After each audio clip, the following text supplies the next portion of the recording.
Fala pessoal, tudo bem? Começando mais um BTC News 5x5, 5 notícias rápidas das 5 principais fontes de informação que a gente utiliza para atualizar todos os exemplos e casos dos cursos da BTC, assim como para fazer todos os nossos podcasts. Nessa edição a gente vai falar sobre o WeWork tentando captar dinheiro no mercado, vamos falar sobre os resultados da Pets que não foram muito bons, vamos falar sobre possível venda de participação do Açaí pelo seu controlador Cassino, outra venda de participação agora na Web Motors pelo Santander e a gente fecha esse BTC News 5x5 falando sobre os resultados da Hypera Pharma. Se você gosta das nossas análises, por favor, dê um like nesse vídeo. E se você puder compartilhar as nossas análises com pessoas que possam fazer bom uso delas, a gente agradece. Bora! Vamos pegar aqui os vídeos da semana e ver os principais comentários que já é de costume aqui em todo o BTC News 5x5. Então, ó, começando com o BTC News 5x5 da semana passada, Ronaldo Xavier fez o seguinte comentário. Fala, Renato, tudo bem? Você poderia analisar a joint venture entre Gol e Avianca? Abraços e muito obrigado pelas análises semanais. Muito obrigado, Ronaldo. Eu vi que você já viu a análise que eu fiz quando eu falei sobre informações divulgadas pela Azul e pela Avianca e pela Gol, tá? Então, já está divulgado ali no BTC News 5x5, não, BTC News dessa semana, então creio eu que você já tenha visto. Muito obrigado pelo comentário. Matheus Savian, excelente vídeo, Renato, muito obrigado, Matheus. Samir Quintela, Renato, sobre o segmento de supermercados, você falou sobre a maioria ser do grupo Pão de Açúcar e Carrefour. No Rio de Janeiro tem outras redes, tem a Mundial e a Guanabara. Será que elas não existem em outras regiões do país ou elas são, né, ou tem uma representatividade muito baixa em relação a esses dois players? De fato, quando você pega em termos de faturamento, quando você junta a Carrefour com o Atacadão e junta o grupo Pão de Açúcar com o Açaí, eles são disparados os dois maiores varejistas aqui do Brasil. Mas, obviamente, em cada estado, em cada região, sempre vai ter aquela rede regional bem conhecida. Por exemplo, lá no Sul tem o Zafari, que é muito conhecido e que vem fazendo uma expansão aqui em outros estados também, o Grupo Mateus. E eu no Rio de Janeiro, como eu já morei lá também, tem o Grupo Guanabara, né, que é bem famoso também. Mas em termos de faturamento, a representatividade dos dois grupos é infinitamente maior que dos outros, tá? Mas muito obrigado pelo comentário.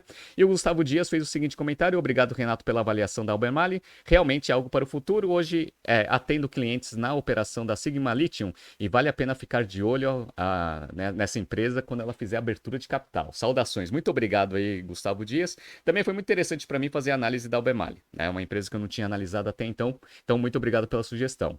Aí eu fiz um vídeo sobre os resultados do Grupo SBF. Aí o Matheus Oliveira fez o seguinte comentário aqui, ó. Melhor jeito de começar a semana. Obrigado, Renato. Muito obrigado, Matheus, aí pela audiência. Depois eu fiz um vídeo sobre informações da Azul e da Gol para mercado. E aí o Ronaldo Xavier, que tinha me pedido na sexta-feira, ele colocou aqui, ó. Excelente análise, Renato. Muito obrigado, Ronaldo. Matheus Oliveira, impressionante o nível de alavancagem das duas. Companhias aéreas sofreram bastante e estão com nível de endividamento lá na casa do chapéu. Vamos ver se o mercado melhora para ver se a situação de estrutura de capital das empresas fica melhor, né? Aí eu falei um pouco sobre os resultados da Movida. Aí o Matheus colocou aqui, ó, sensacional sua explicação sobre sinergia das operações. Muito obrigado, Renato. Muito obrigado, Matheus. A gente utiliza essas divulgações de resultados também para explicar um pouco sobre como funciona a estratégia operacional das empresas. E o Vinícius Lima colocou aqui, ó, fala, Renato, parabéns pelo conteúdo, BTC é fera. Pode comentar sobre os resultados da CIA, da Shopee no quarto trimestre de 22? Já vou colocar no pipeline da semana que vem. Muito obrigado, Vinícius, pela sugestão. E aí eu fechei aqui no vídeo de ontem, quinta-feira, sobre os resultados impressionantes da Raia do Brasil. E aí o Júnior Causa colocou aqui, ó, ótimo conteúdo, parabéns, Renato e equipe BTC. Muito obrigado, Júnior, aqui pelo comentário. E se você quiser ter o seu comentário lido ou quiser sugerir alguma análise aqui no BTC News, comece a comentar esse vídeo até o vídeo da quinta-feira que vem, que eu leio na sexta-feira que vem. Perfeito? Bora, vamos começar rapidamente aqui com uma notícia do Bloomberg Linha. WeWork negocia a captação de centenas de milhões de dólares em dinheiro. Essa notícia eu só trouxe aqui para a gente dar um pouco de risada, né? Por quê? Porque o WeWork, a gente já viu aqui o histórico da empresa e ela está com resultados péssimos. Eu acho muito difícil ela conseguir captar milhões de dólares aqui sem dar uma contrapartida muito forte. Por quê? Porque a empresa está mal.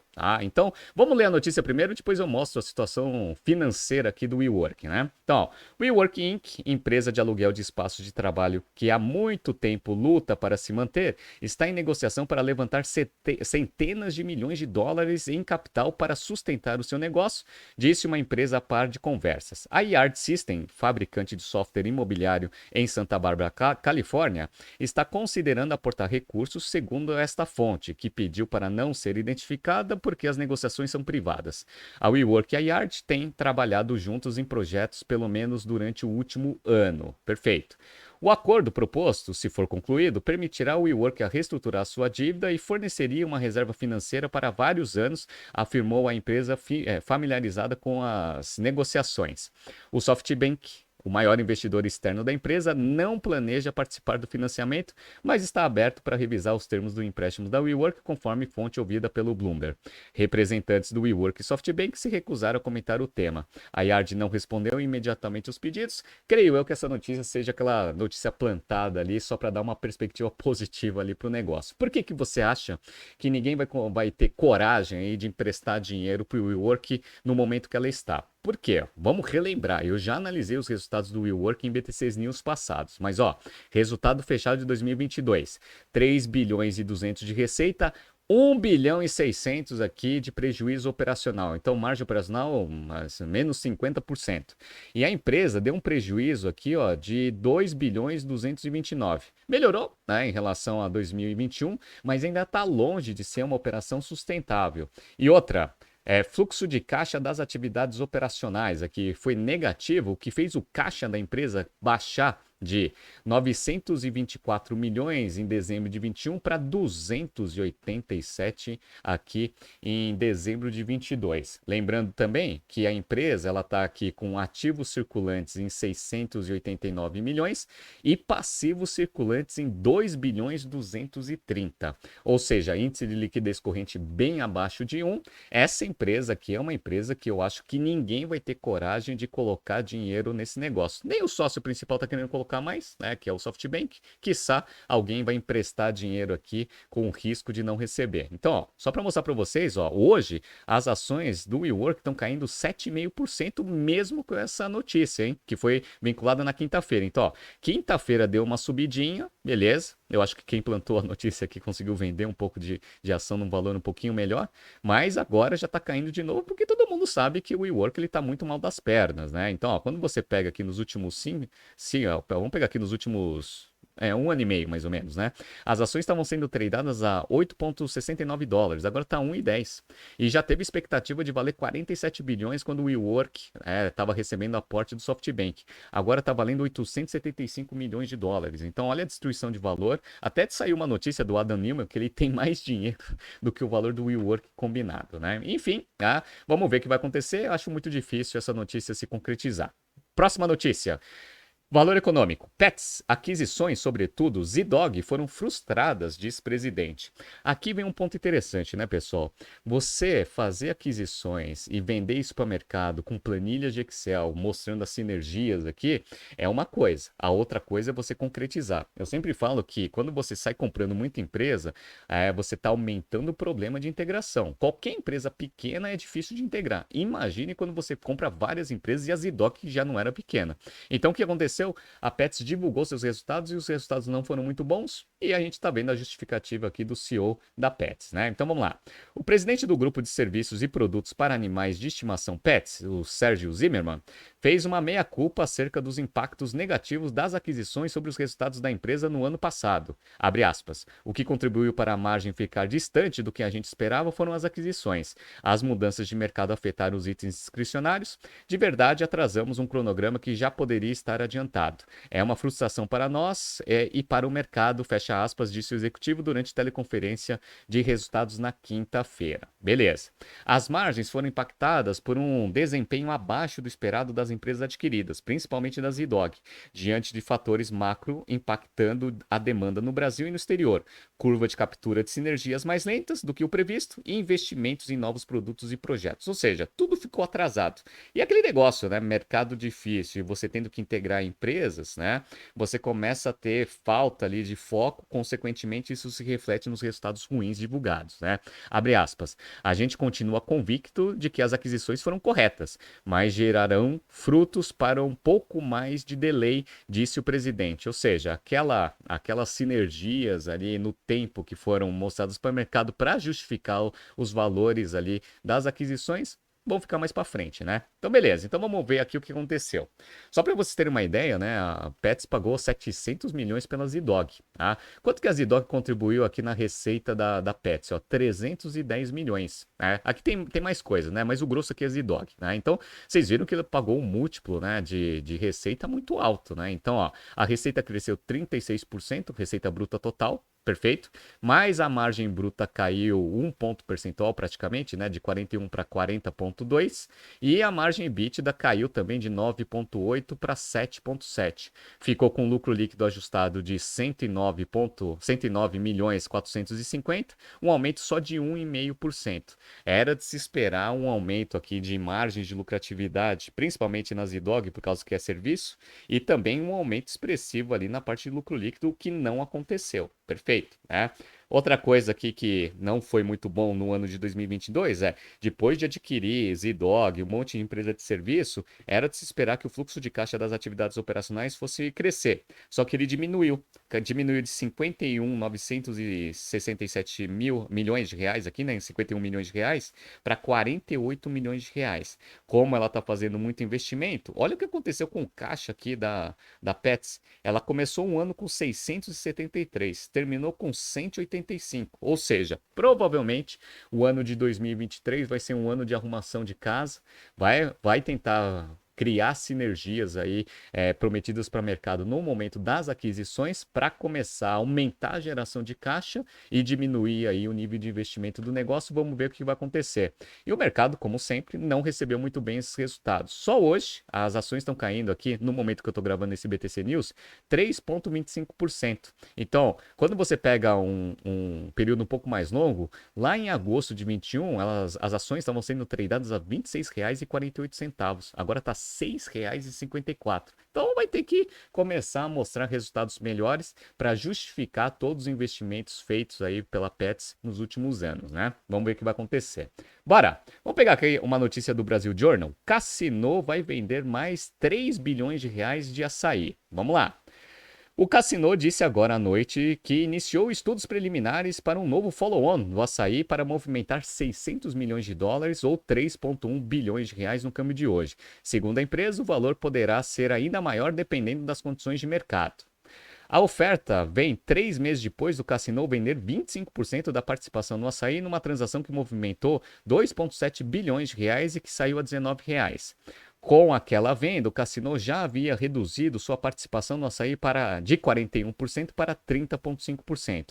Se vender os 3 bilhões previstos agora, a participação cairá para abaixo de 20%. No Grupo Pão de Açúcar, a participação do Cassino ainda é de 40,9%. Bom, por que o Cassino está fazendo isso? Isso a gente já analisou em BTCzinhos passados, quando a gente analisou o resultado do Cassino na Europa. Então vamos lá, ó. O Cassino, como a gente sabe, as empresas europeias estão passando por muita dificuldade. Por quê? Porque a desaceleração da economia está muito forte e a inflação está pegando bastante ali no resultado de várias empresas.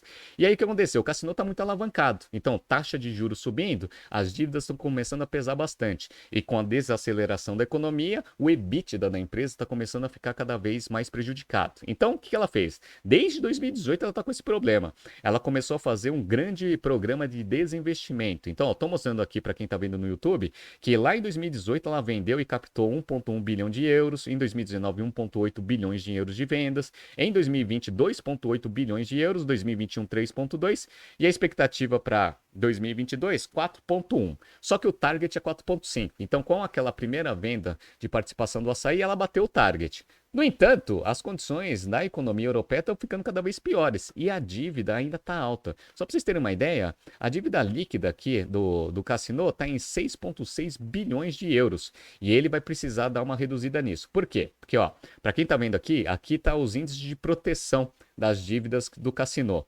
Ele ainda tem um pouco de espaço, porque fechando ali em setembro de 2022, quando você pega aqui, ó, a dívida total sobre o EBITDA, você está em 2,72 e os covenants são 3,5. Então tem espaço? Tem espaço. No entanto, o resultado do quarto trimestre de 22 do Cassino pode ser ruim. Então, se você diminui o EBITDA e você mantém a mesma dívida líquida, esse índice provavelmente deve ter subido ali. Eles ainda não divulgaram os resultados fechados ali de dezembro, então a gente vai ver. Mas se ela está fazendo mais um follow-on aqui no açaí, Provavelmente esse índice deve ter subido bastante aí no final do quarto trimestre. E outro índice de proteção é o EBITDA sobre o custo da dívida. Está em 4 vezes e o mínimo é 2,5 vezes, né? Então, ó, tem espaço? Tem espaço também. No entanto, a taxa de juros está subindo, então provavelmente esse índice já vai reduzir naturalmente pelo aumento da taxa de juros. E como eu falei para vocês, o EBITDA provavelmente deve estar caindo. Então, se ela está fazendo esse novo follow-on, é porque ali o resultado do quarto trimestre de 22 não foi bom. Vamos ver o que vai acontecer. Provavelmente vai conseguir fazer, porque atacarejo é um negócio que vários investidores aqui no Brasil têm bastante interesse em investir. E o Açaí é um pure play aqui de atacarejo. Tá, então acho que vai conseguir captar. Vamos ver o que vai acontecer. Quando saírem os resultados do ano fechado de 2022 do Cassino, eu volto aqui para ver se eu consigo comprovar minha tese, tá?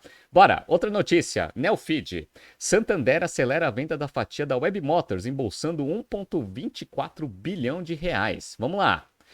Criada em 1995 em São Paulo, a Web Motors registrou no ano passado 353 milhões de reais de receita e 145 milhões de EBITDA. Então, um negócio que tem uma margem EBITDA muito forte, né? A plataforma vem apresentando um forte histórico de crescimento. De acordo com o Santander, a receita e o EBITDA tiveram uma taxa de crescimento anual composto, o CAGR, de 23% e 28% desde 2017, respectivamente. Então, é um negócio de classificado de venda de carros que está crescendo bastante e a perspectiva continua crescendo. Por quê? Porque o mercado de carros usados está começando a aumentar bastante, até porque carro novo está muito caro. Carro usado também está caro, né? Mas carro novo está quase impeditivo, né? A Web Motors tem aproximadamente 400 mil revendedores em anúncios particulares, 17 mil revendedores inscritos e gera mais de 320 milhões de visitas anualmente, entregando mais de 16 milhões de leads para vendedores de carros. Então, essa é a Web Motors. Deixa eu contar uma história para vocês. Tem muita gente que nem sabe que a Web Motors é do Santander. Quando que o Santander comprou a Web Motors? Na verdade, não foi o Santander que comprou a Web Motors.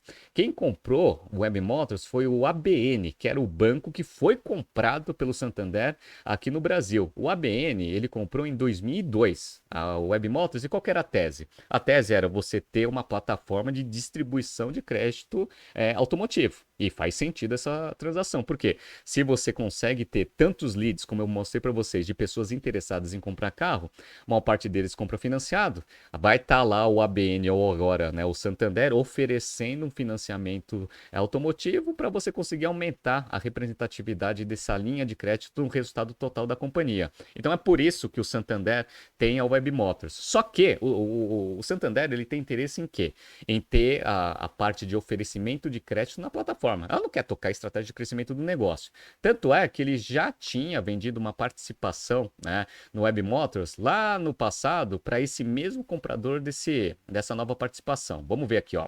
Depois de vender 30% da plataforma de compra e venda de carros Web Motors para a australiana Car Sales em 2013, o Santander Brasil voltou a reduzir sua parcela no marketplace, mantendo a exclusividade na oferta de produtos financeiros, que é o que interessa, tá? E aí o Car Sales entrou em 2013 para quê? Já era uma empresa que já tocava esse tipo de operação para conseguir implementar uma estratégia de crescimento, que é bom, obviamente, também para o Santander.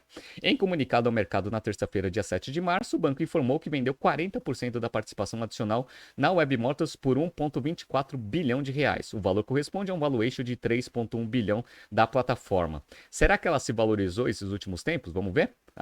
Dona de um dos maiores marketplaces digitais de automóveis no mundo, Car Sales se tornou parceira do Santander na Web Motors há quase 10 anos. À época, a companhia australiana comprou uma parcela de 30% por 180 milhões. 30% de 180 milhões, valuation era 600 milhões. 600 milhões para 3,1 é 5 vezes de MOIC, né? Com a operação anunciada hoje, Car Sales passa a deter 70% do capital social da plataforma. Então, o Santander ganhou, valorizou bastante essa aquisição que foi feita lá pelo ABN lá em 2002 e agora vai continuar com a exclusividade na distribuição de produtos financeiros ali na plataforma, que é o interesse do Santander. Para o Santander, que fica com uma participação de 30% na Web Motors, mais importante do que os resultados financeiros do marketplace de carros é a manutenção da exclusividade comercial para oferecer financiamento e vender seguros a quem compra carro no site. Então é um grande canal aqui para você conseguir manter o ritmo ritmo de crescimento das linhas de crédito que o Santander quer expandir aqui no Brasil, né? Abre aspas aqui, ó. Nós acreditamos que o novo formato de acordo nos permitirá ampliar mais ainda o volume de financiamento de carros realizados pelo portal e nos dará acesso a inovações tecnológicas que certamente resultarão desta parceria, diz em nota Angel, CFO do Santander Brasil. Então, uma bela transação aqui do Santander. Vamos ver o que vai acontecer. Então, vende para um player que já sabe tocar esse negócio, vai conseguir expandir ali a operação no Brasil, consequentemente mostrando mais potencial de distribuição de produtos financeiros para o Santander. Bela transação, né?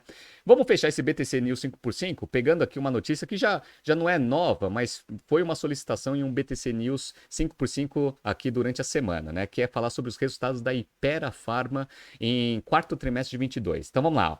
Hypera tem alta de 18% no lucro no quarto trimestre, notícia da Forbes. Uma coisa que é importante para a gente analisar aqui a Hypera é um pouco dos movimentos estratégicos recentes. Então, ó, a Hypera, ela fez uma aquisição do portfólio da Takeda, que estava saindo aqui do Brasil, e aí conseguiu um monte de remédio, Neosaldina, Dramin, entre outras, né? Então pegou todos os ativos para ainda aumentar a escala da operação, só que essa transação, ela foi fechada no dia 2 de março de 2020, um pouquinho antes de explodir ali o auge da pandemia. Então, ó, Hypera compra portfólio de medicamento da Takeda por 825 milhões de dólares, mais de 3 bilhões ali em moeda naquela época, né? Aí eu até achei que a Hypera ela ia cancelar essa aquisição. Por quê? Valuation lá na casa do chapéu é uma perspectiva muito difícil para o mercado. Só que a Hypera ela teve a visão de que medicamentos ia começar a ter um grande crescimento aqui no Brasil e no mundo como um todo, né? E aí valeria a pena honrar essa transação neste valuation fechado pré-estouro da pandemia. Então eles foram lá, se alavancaram pra caramba, ficaram muito endividados, mas pelo que eu vou mostrar para vocês aqui, os resultados estão chegando. Então tá com o nível de endividamento ainda alto, mas já está minimamente controlado. Então vamos entrar na notícia aqui, ó. A farmacêutica Hypera divulgou ontem, 16 aqui de fevereiro, um lucro líquido de 431,7 milhões de reais para o quarto trimestre de 22, uma alta de 18% em relação ao mesmo trimestre do ano anterior, né? A receita líquida da Hypera, dona da Neoquímica e das marcas Dramin, Benegrip e Buscopan, cresceu 30,4%. Então, teve expansão de top line, teve expansão de bottom line aqui no trimestre. O EBITDA das operações continuadas ficou em 756,5 milhões no último trimestre, um avanço de 24,6% no ano. A estimativa de analistas era um resultado de 734, então ficou acima do que os analistas de mercado estavam esperando. Então, o que está acontecendo? Basicamente, a Hypera, que focou, antes era Hipermarcas, né? Não sei se vocês lembram da história, né? Então começou ali com a Solan, tinha lá a parte de cosmético, tinha produtos para consumidor final, bens de consumo, tinha um monte de coisa e tinha a operação de produtos farmacêuticos. E aí o que aconteceu? Ela estava muito alavancada e com ROIC muito baixo. Basicamente o que ela começou a fazer, vender um monte de operação para focar ali na parte farmacêutica, até mudou o nome da empresa, era Hipermarcas e virou Hypera Pharma. E aí os resultados foram bons por quê? Porque ela começou uma estratégia de aquisição para ganhar escala aqui num mercado que escala é determinante para a rentabilidade do negócio. Então quanto maior você for, mais diluição de custo fixo, consequentemente margens mais competitivas. E aí ela foi fazendo esse tipo de estratégia, fazendo várias aquisições, um monte de farmacêutica querendo sair do Brasil, ela foi comprando um monte de marcas ali dessas empresas saindo do Brasil e comprou também o da Takeda. Beleza. E aí vocês estão vendo que está funcionando. Você vai aumentando a escala e você vai aumentando também as margens de lucratividade, né? Então vamos pegar aqui como que foi o ano de 2022. Então, ó, ela chegou aqui a uma receita bruta de 8,6 bilhões de reais, um crescimento de 27,4%. Então, o lucro bruto cresceu 25,2%, né, com uma margem bruta caindo de 64 para 63,1%, tranquilo, né, uma queda assim controlada. O EBITDA, margem EBITDA subiu de 34,6 para 35,2, chegando no EBITDA de 2,6 bilhões de reais em 2022. E teve fluxo de caixa operacional positivo, aqui um crescimento de 45,7%, passando de 1 bilhão 399 para 2 bilhões e 38. Então é isso, você vai ganhando escala, vai tendo os benefícios da curva de experiência que a gente ensina nos nossos cursos de estratégia aqui na BTC, e aí vai aumentando aí a geração de caixa e a rentabilidade da operação, né? Por que que o lucro líquido ele ficou tão baixo, né? Então só para relembrar aqui para vocês, ó, o lucro líquido ele só cresceu 5%, chegou a 1,7 bilhão contra 1,6. Aí você fala o seguinte, bom, se o EBITDA aqui ele cresceu 29%, por que que o lucro líquido só cresceu 5,5? Como eu falei para vocês, ela se endividou bastante para honrar a transação com a Takeda e a taxa de juros aumentou, né? Então, só para mostrar para vocês aqui, ó, o resultado financeiro ele, ele foi de 871 negativo, contra 323,7 negativo aqui em 2021. Mas é aquilo que a gente sabe, né? Taxa de juros mais altos com nível de alavancagem alta, o resultado financeiro tende a ser bem negativo mesmo, mas a operação em si ela tá boa. O que você tem que tomar cuidado com essa dívida é se a relação dívida líquida sobre EBITDA está controlada. Então, ó, vamos pegar aqui, ó, quanto que é o fluxo de caixa aqui da empresa, né? Então, ó, o fluxo de caixa operacional da empresa, como eu falei para vocês, foi 2,038, beleza? Então, ela consegue gerar caixa. Ela conseguiu equalizar bem os investimentos em 2022. Eu não sei se estão vendo aqui que em 2021, para quem está vendo no YouTube, tem uma pancada aqui de 3,6 bilhões aqui, que fez o free cash flow ficar em negativo em 3,1 bilhão. Por que isso? Para honrar a transação com a Takeda ali em 2021. Perfeito, né? Então, ó, aqui não teve essa aquisição e ela já conseguiu ter free cash flow positivo de 304 milhões. Perfeito, né? Então, fluxo de caixa das atividades operacional cresceu e ainda conseguiu dar free cash flow positivo porque o nível de investimento já está controlado, né? Aqui.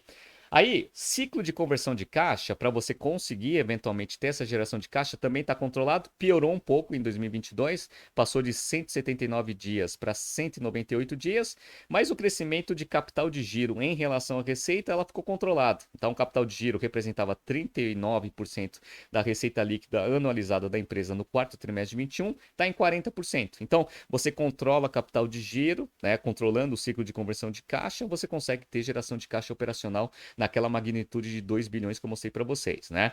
E agora vamos pegar a dívida. Quanto que ela tem de dívida hoje, dívida líquida? 6,8 bilhões de reais, né? Aumentou porque era 5,1 aqui no final de 2021, mas como o EBITDA subiu, dívida líquida sobre EBITDA está constante nesses últimos 2 anos, girando em torno de 2,5 aqui, dívida líquida sobre EBITDA. Como as proteções estão para cima de 3, então ainda tem espaço ali para você conseguir eventualmente alavancar um pouco a empresa, né? Ou ter algum problema ali em 2023 com uma baixa de EBITDA da empresa também. No entanto, como esse mercado farmacêutico e de remédio, medicamentos, ele é um mercado bem estável e está em crescimento, principalmente no momento que a gente está vivendo aqui, então é bem tranquilo esse índice, ele poderia ser até um pouquinho maior, que não ia trazer tantas preocupações assim para esse tipo de operação, né?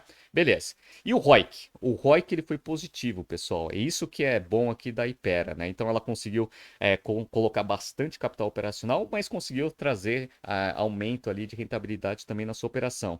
E controlou o ROIC. Ó. O ROIC aqui de 2022 ficou em 14,69%. Como o WOC ele ficou ali em torno de 5,87%, dívida, a geração de valor econômico, você mede entre o spread, né, na relação ROIC contra custo médio ponderado de capital. Como a gente está vendo que tem bastante spread, eventualmente esse negócio está agregando bastante valor econômico, o que consequentemente vai se refletir no valor da empresa. Então, ó, hoje as ações elas estão caindo 2%, beleza. No entanto, se a gente pegar um período mais longo, eu vou pegar aqui quanto que eram as ações, quanto valia as ações da Hypera antes de começar a pandemia. Então, ó, no dia 31/12/2019, as ações estavam sendo tradeadas a R$ 35,57. Dado que ela está consistentemente fazendo ROIC acima do custo médio ponderado de capital, as ações agora estão valendo 41,46, ou seja, acima do período pré-pandemia. Então, como eu falei para vocês, se você consegue mostrar, né, retorno sobre capital investido consistentemente nesses últimos anos acima do custo médio ponderado de capital, o reflexo direto vem nas ações, né? E qual que é a perspectiva para 2023? Vamos ver? Então, ó, perspectiva. A Hypera ainda anunciou projeção de lucro líquido das operações continuadas para 2023 em torno de 1,85 bilhão, que é acima aqui do que ela teve em 2022. Receita líquida de 8,6 bilhão, não vai ter tanta expansão assim, mas pelo menos vai manter o nível de receita aqui que ela teve em 2022. E o EBITDA das operações vai para 3 bilhões, um aumento aqui em relação aos 2,6 que eles tiveram. Então, se eles baterem ali a meta de EBITDA principalmente, o controle do endividamento já está garantido para 2023, não vai ter grandes preocupações, mesmo com uma dívida ali acima de 6 bilhões de dívida líquida da empresa. Vamos ver o que vai acontecer, né? Mas esses foram os resultados muito bons que a Hypera divulgou para o mercado, né? Então, essa foi a última notícia, pessoal. Tá surgindo aqui alguns BTCs News passados para vocês se atualizarem. Bom final de semana a todos, descansem, até segunda-feira. Um abraço.